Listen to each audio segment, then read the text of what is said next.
এ পর্যায়ে যিনি এই মাদ্রাসার দীর্ঘ এক যুগেরও বেশি প্রচেষ্টা পরিচালনার মাধ্যমে হাফেজ গড়ে যাচ্ছেন হযরত মাওলানা হাফেজ কারি আব্দুল সোবহান সাহেব হুজুরকে পাকড়ি প্রদান করবেন।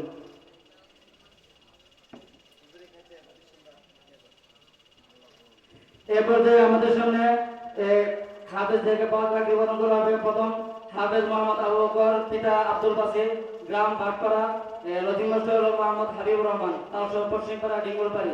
দুই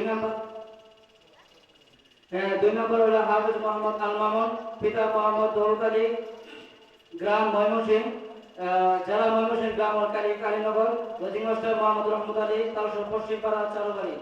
3 নম্বর হলো হাফেজ মোহাম্মদ জাবের হোসেন, পিতা মোহাম্মদ আব্দুল গাফফার, গ্রাম শহীদপুর, লজিং মাস্টার মোহাম্মদ শাহজামাল, তালসহ পশ্চিমপাড়া হিরো মিয়ার বাড়ি। 4 নম্বর হলো হাফেজ মোহাম্মদ রহমতুল্লাহ, পিতা মোহাম্মদ আলী হোসেন, গ্রাম মালিহাতা, লজিং মাস্টার মোহাম্মদ ওসমান মিয়া, তালসহ পশ্চিমপাড়া সলিমবাড়ি।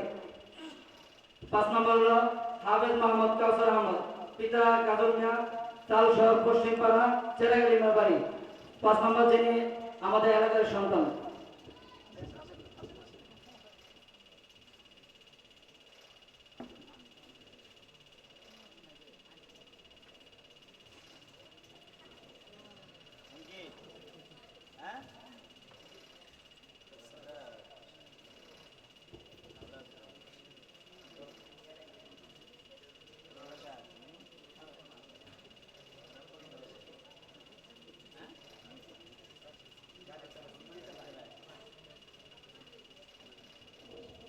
আলহামদুলিল্লাহ।